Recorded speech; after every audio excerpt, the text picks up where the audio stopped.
Did you know that the road freight industry, meaning trucks that transport products across countries, is responsible for 6% of the total greenhouse gas emissions in Europe? That's about half of the greenhouse gases that European flights produce. So if there's a way to make the trucking industry more sustainable, that'll make a big impact in reducing our carbon emissions. I'm Daniel Hartz, and this is the Sustainability Champions podcast, where we highlight the people, ideas, and innovations that are protecting and healing the planet.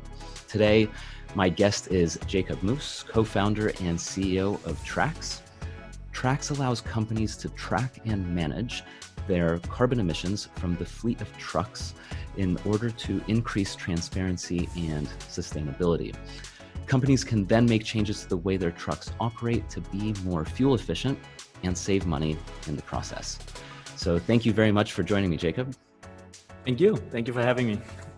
I'm really looking forward to discussing a few things today. So number one is the challenges of tracking and ultimately lowering the CO2 emissions in trucking and the supply chain overall.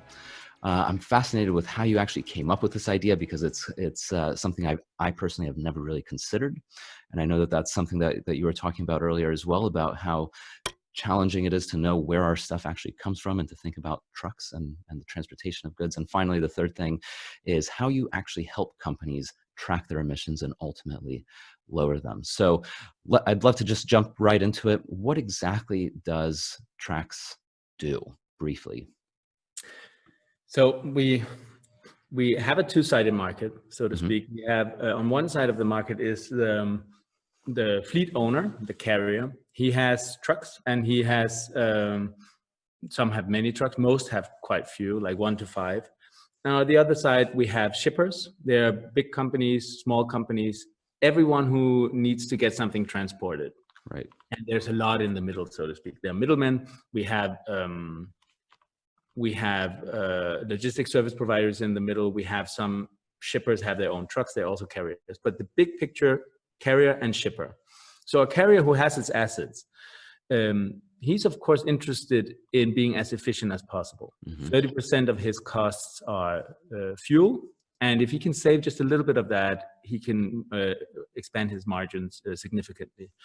The current system to save or track or manage fuel consumption is very difficult. It's based on descriptive analytics. So you can see, this was my consumption yesterday, this was the day before yesterday, and so on and so forth. Everyone can do that because there's a SIM card in every single truck. But it's very difficult to know if that was good or bad. And on the other side, we have the shipper. He is she is very interested in lowering the CO2 in the whole company, especially in the supply chain, because it's such a difficult task. So they often ask their carriers to report the CO2. It's a big challenge to get the reports in, how much CO2 was spent on this good and on this drive and so on. And it's a big long fight with a lot of Excel sheets, and it's unfortunately very imprecise. It has an estimated error rate of up to 400%. I mean, I'm not kidding, 400%. So we have these two problems. Carrier who wants to save CO2 but doesn't really know how to, or doesn't really have the right tools to do it, and a shipper who wants to measure the CO2 in his supply chain so that he can lower it.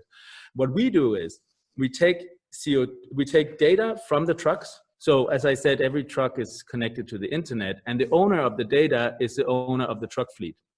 So he sends us the raw data. We create digital twins using AI so that we're able to create not just the picture of what has happened, but also was it good or bad. We can actually compare. I call it a context-aware benchmark. So if someone is driving, let's say, 37 liters per 100 kilometers in a city with a full truck, with 40-ton truck, it's quite good. Yeah, but if he drives with 26 liters per 100 kilometers on the flat highway with an empty 40-ton truck, it's very bad. And like, that's just one example of the context. And there are so many like the weather, the age of the truck. There's so many parts you have to take care of. And we're creating this context-aware benchmark so that we can say, this is what happened, this is what could have happened and should have happened. And then we give suggestions. What can you do to be more efficient when you drive? Should this driver have another truck? Should he have a smaller truck or a bigger truck? Should he have another brand? Which kind of tires should you use, basically, for the routes you're driving? We can give alarms when something is going wrong, if someone has forgotten to turn off the engine. We have a whole bunch of services to help the carrier. On the other side, the shipper, he can get an automatic reporting from the carrier. And what we do for the shipper is that we measure and allocate the CO2 very precisely. Thereby, we help both sides of the market and try to build up a two-sided market that helps them all. Basically, creating, first of all, transparency so that we can lower CO2, and then at the end, when we have lowered as much as we can, offset. That's incredible. I mean, that's a lot of information that it sounds like was never available before. It has been, I'm very interested in carbon accounting and see how we do with it. And we see the first kinds of apps that have sprung up where you can do your private carbon accounting. And we see how difficult it is, because the supermarket chain is not really aware how much CO2 has this Mars bar cost. It's really difficult. And even if you try with simpler goods, it's very difficult to come away from your own company. So you can say, how much fuel did if you only transport one good and you only transport it from A to B, you can see how much fuel did I buy and how much electricity does my warehouse cost and so on. And you can do some kind of carbon accounting. But most of the goods that people do, most of the carbon footprint we have, is so difficult to look through. And one of the main reasons is the supply chain. Yeah. And I see we have so many people, and that's my whole starting point for my whole company and for what I try to do here, is to say we have so many people who want the same. We are so lucky that we don't have a fight against each other. We really want to do the same. So let's do it. We have a technology now that can actually do it. We can create transparency without undressing the carrier. It's very important for me that the carrier is still they're almost always very, very good people who really want to do their best. But he can report. He doesn't have to sit and do Excel sheets in the middle of the night in order to do his reporting. So we can get everything done, and it's for a greater good at the end of the day. How does it actually work in terms of more logistically speaking? Because you mentioned all of these different factors, whether the truck is full, what the weather is, the tires, if it's a flat surface. So you mentioned that there's a SIM card in the truck. And does the SIM card know all of this thing, or you have to actually manually input that? All new trucks have a built-in SIM card from the beginning, and other trucks often have a plug-in telematics system that works with with an external service. They send data to a cloud. It's sorry, Jakob, just to clarify, telematic. I'm not familiar with the term. Yeah, sorry. That's a system that takes data from a vehicle or from a machine and sends it to a cloud or to a server, basically. So that's basically like Internet of Things. It's Internet of Things, yes. And a truck has, I think, between 300 and 500 sensors. Wow. And there is a standard for this telematic systems. They read round about 70 different sensors and send them every 30 seconds. So they make a snapshot of the 70 sensors and send it to a cloud every 30 seconds. That is a very, very nice and fine and granular data platform for us to start on.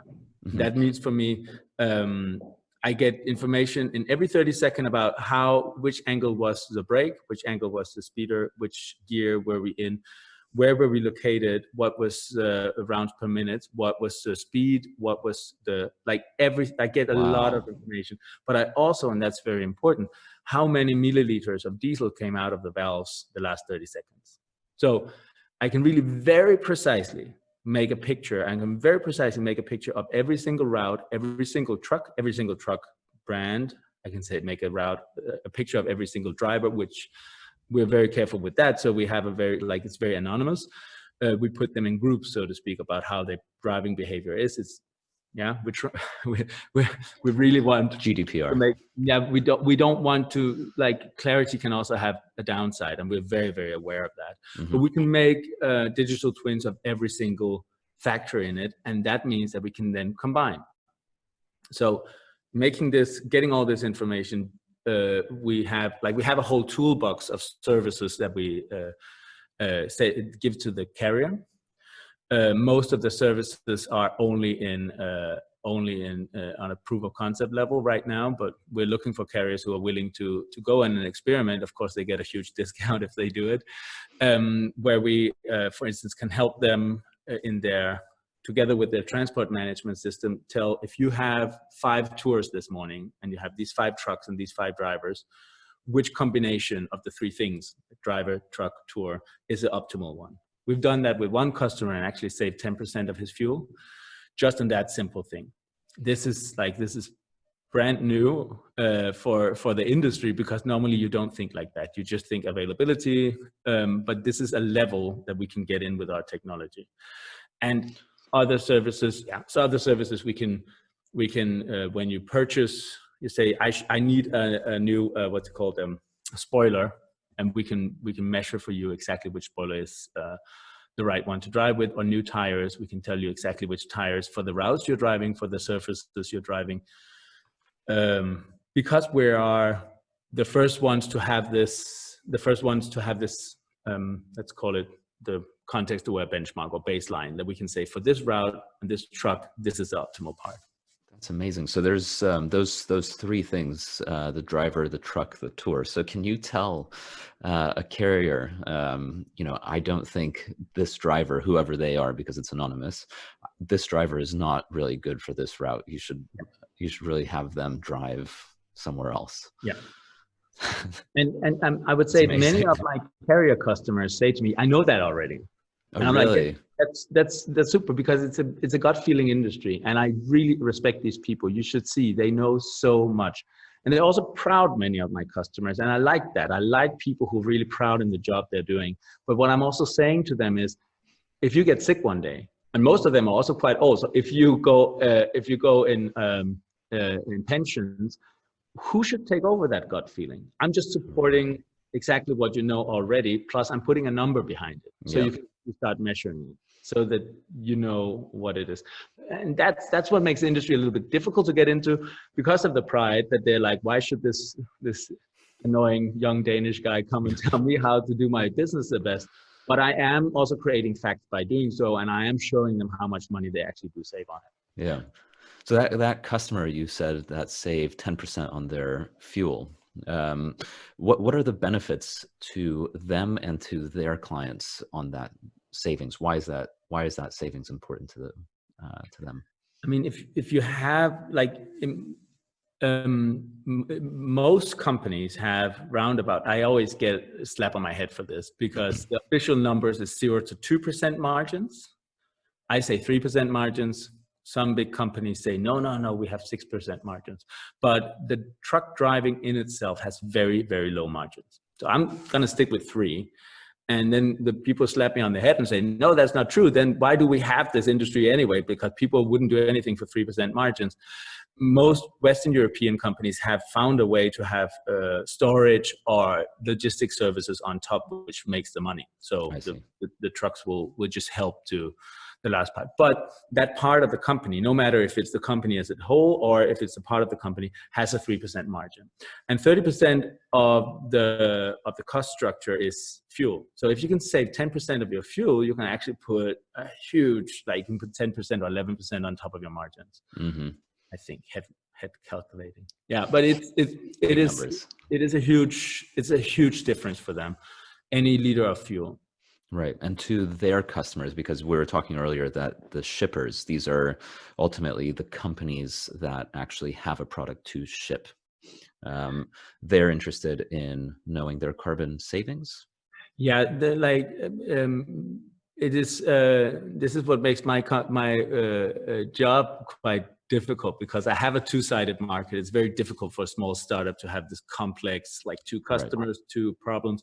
But I will try. So the shipper, he has a huge problem, or she has a huge problem in that there's so much pressure from employees, from customers, from investors, or just because they want to do it. They want to lower their CO2. They want to adhere to the Paris climate agreement by being neutral in 50-50. And actually very many companies are going in and committing to what we call the science-based targets, which also means that they should say round about 25% by 2025. It's like huge goals. Then what happens is in the company, they're spreading like the bonus system around and say, you get your bonus if you manage to save this. And the two people in such a company who have the biggest amount of CO2 to deal with, like three people, are the building manager, the production, and the logistic. And the problem in the logistic is that it's extremely difficult to save. Most of them don't even have an overview of the supply chain in their the CO2 emissions in the supply chain. So what happens is we have trains, we have big ships, we have trucks, we might have what's called ships, inland ships. But that's basically the mix we have of modes. When you look at a big ship, it's easy to find out how much CO2 you spend because you go from one port to another.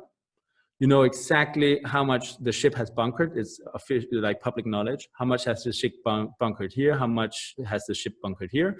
You know how many tons were on board, and you know how many of them were yours. So you can very easily say, what did it cost per ton kilometer in CO2? Yeah, it's direct translation from the amount of oil to the amount of CO2. When it comes to railways, the same thing. You have electricity. You can measure how many you have. Like it's more steady. When it comes to trucking, the only way to do it is to get a report, and then what most companies do is that they put a factor on it. They say 7.5 kilos or ton CO2 per kilo CO2, sorry, per ton kilometer. And with that factor, they sort of they factor in a number and they have something for reporting. That is the number that I say has 400% error rate. And the problem with that is if you can make a report, you can make a report when you have 400% error rate. That's fine. You can compliant. You can say, this is what we spend on the supply chain. The problem with it is you cannot use a 400% error rate to manage anything. You cannot make decisions on it. Right. So we have big industries, and especially fast-moving consumer goods, clothing, they say we need desperately to find out how much CO2 do we spend in our supply chain, scope 1, scope 2, and scope 3. Scope 3 means everything that's upstream and downstream. Yeah, both all the raw materials that comes in and everything that comes out. And we have no clue how to do it. And that's where I come in. I say, I have an automatic way to do it. And it's precise because it's based on real data. And then thirdly, I can allocate, because that's the third part that comes in. I talked about a Mars bar just as an example. Yep. It goes from a storage on a truck on one big package, right? And there are 5 other packages on it. And you go to the first point and you offload 3 that belongs to another customer, and then 5 other packages come in, and you go to the next point, and then you go to the next point, and then you drive empty home. And this one package of Mars bars, how much of the CO2 of the whole route are you responsible for? Yeah. Responsible for? Because it's a clear agreement in the EU that you're the shipper is responsible for the empty trips. So how do you calculate that? And we can do it just like this. Wow. But this is the service we give for the shipper. We give a very precise measurement, automatic, and you don't have to do any manual work on it. Automatic, precise measurement, and then the allocation. And then comes the second part, because we can say, was it good or bad? So we can actually say which of your external shippers, external carriers, that's the most important part, they're external. Which of your external carriers could actually do better? And how can you help him do better? Which of them could have an electric truck on his route? How can you help him invest in an electric truck? He has 3% margin. He's not going to invest in anything. How can you help him? Thereby you save this amount of CO2. Thereby you save this amount of money in climate offsetting, and so on and so forth. So what we do there is just the same way as with the carriers. We're making decision support. Just how do you, when should you do the right thing? That's basically the main point of it, is just create facts so that you can make the decisions of doing the right things. Yeah. Wow. That's intricate. I mean, I think for the carriers, the truck fleet owners and operators, I think it's a much more straightforward kind of pitch, I suppose, or in terms of in Yes, terms of it the is. benefits, it's very simple. You have trucks, we'll measure your CO2 based on a bunch of data. Whereas for the for the shippers, it is significantly more complicated because are you able to, let's say I'm shipping, let's say I'm in the Mars bar industry because we were talking about it. So let's say that I have a small shipment of Mars bars. It's like one pallet. And so I put it onto one truck that has, I don't know how many pallets fit into a truck, but let's just say there's a lot of other ones. As a shipper, if I purchase and use tracks, will I be able to somehow with your software know how much carbon was emitted for each of my Mars bars so I can then calculate based on the route and everything that each bar had XYZ number of emissions. And we're expanding it as well. So we're also giving the information for big ships and railways. So we are able to say this Mars bar, the transport had this, cost this CO2 per gram, per ton kilometer, per gram. And then of course we can translate it into how many kilometers did this 6-gram Mars bar drive. So yes, we can do it very precisely. That's insane. That's amazing. And we can, depending on, now I'm having this example of the company Mars. Yeah. So they would be a good customer. They would then decide what are the raw ingredients? What about the scope 3 is difficult because it's huge. Who even knows who dug out the, I don't know. So it's very far, but we can set it up together with them. That we can even come to the point the transport to the factory, transport from the factory, the transport from the storage to the shop, and thereby allocate and set up what did the Mars bar cost, and also allocate the Mars bar and say which of it was from the supermarket, which of it was from the company Mars. So right. CO2 allocation is incredibly difficult. It is, and you're still making standards about who does the standard about who pays for the CO2 that you drive home empty. There are new standards for do we calculate well to wheel, from the oil has been dug up to it come into the car, or we just from tank to wheel, so to speak. Electric vehicles, are we also calculating the cost of creating the vehicle and getting the battery and everything, the batteries up? So they're still setting standards is still complicated. And I think what we have tried to do is to come up with the first credible, precise and automatic allocation tool for the whole supply chain. Yeah.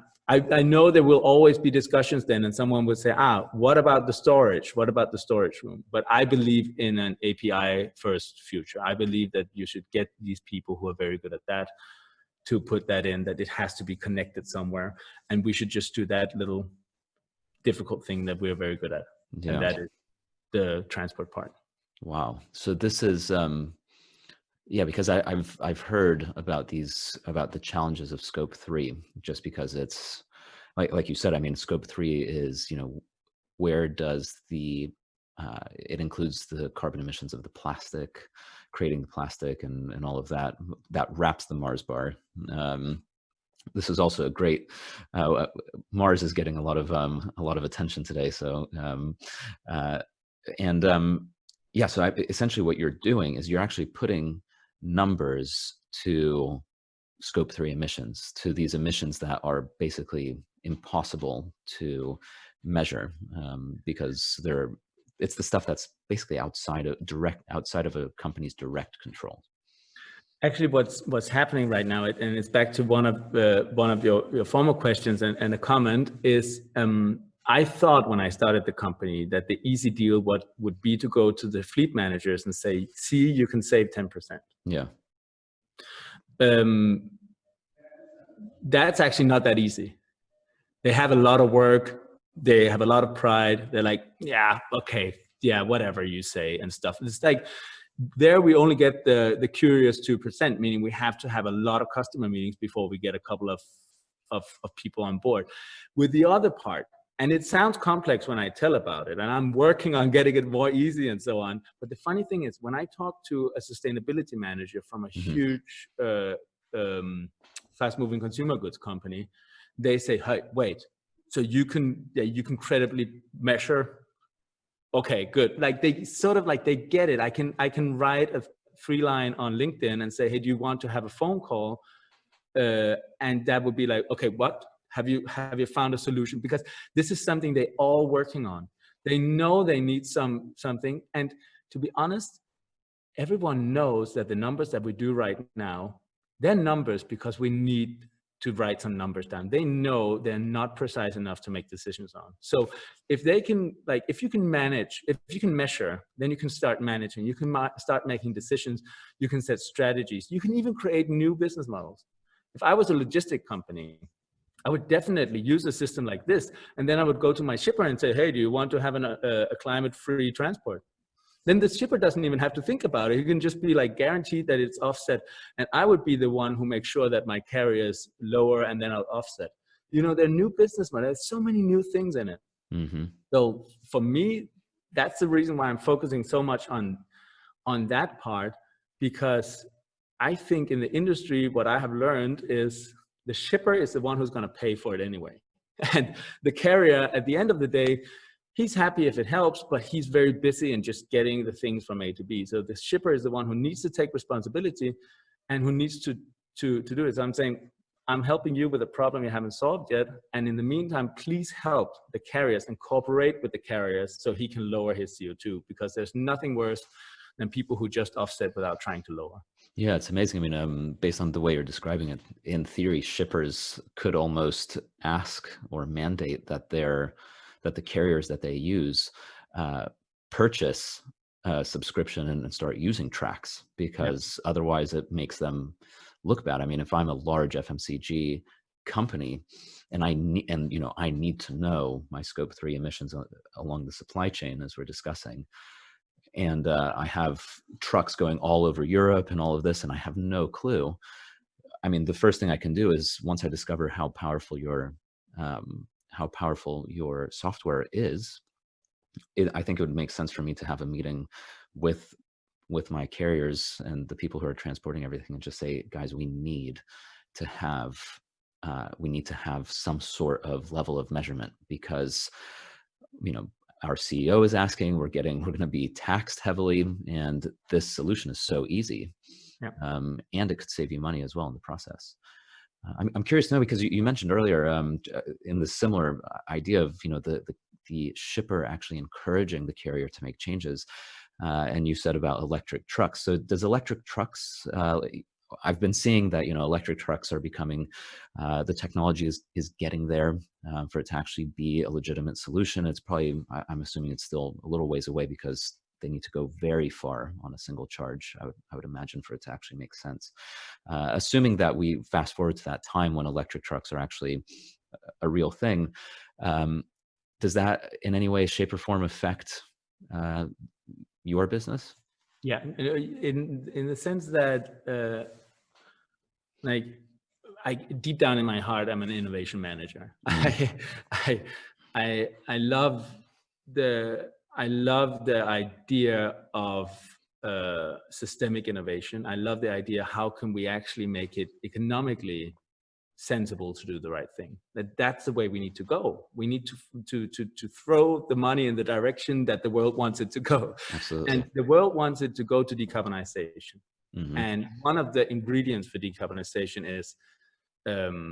is alternative fuels, where the fuels are green, right? So that's definitely one part. Other parts are like getting the trucks fuller. It's like getting the right routes, using them the right way.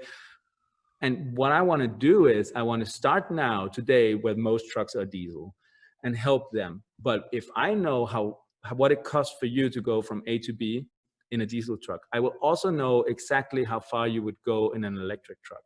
And this is the logic I have behind it, is to come and say, on this route, you could actually have an electric truck today. I can start putting in these suggestions to go in and say, when is the return of investment right there where it makes sense for you? Because the investment decisions are so difficult for anyone in the industry. And right now, electric trucks are so immensely expensive that it's only used for marketing.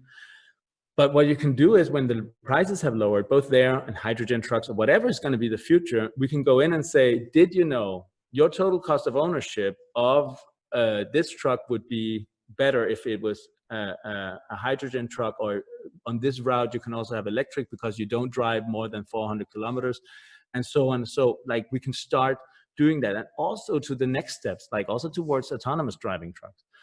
What we want to do is just to help people make the right decision so that we go to that future that we all sort of want, that the things are driving, that the people are having a good job, that people are happy in doing what they're doing, and that it's all a little bit cleaner, a little bit safer while doing so. It's so cool. Yeah, I think I totally get it, because ultimately every single suggestion that you make, it's a win-win. That would be the ideal. It's a win for the carrier because, you know, they hopefully end up saving money on any sort of fuel costs, and you can tell them exactly how to save that money, and you can make a suggestion by saying, actually on this route you can save even more by going electric, for instance.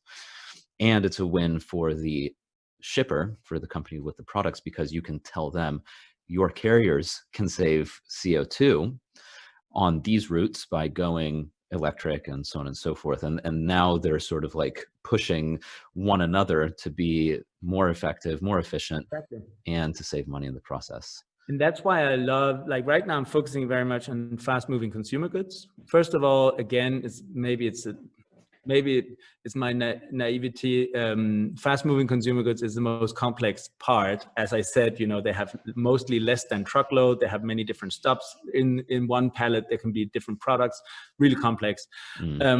But I do it also because, you know, they're going to be the first ones who say, we have a truck that drives in the city, and if it has my name on the side, I can actually help the external carrier to buy an electric truck there, that we can actually start putting something in the toolbox for the shipper that's actually that makes sense. Like they have this extra thing, the marketing thing in on top, and we're like, oh, let's find some very nice strategies for you to help your carriers, to also connect your carriers and make sure that your carrier always likes to work for you. It's also a problem that we need to solve.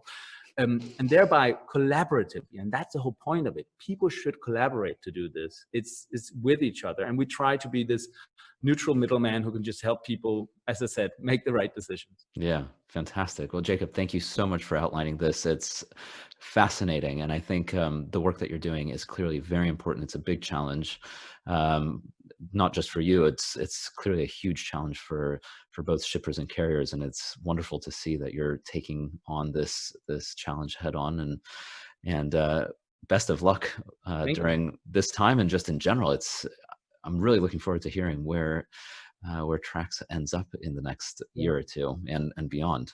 So you're gonna hear more from us.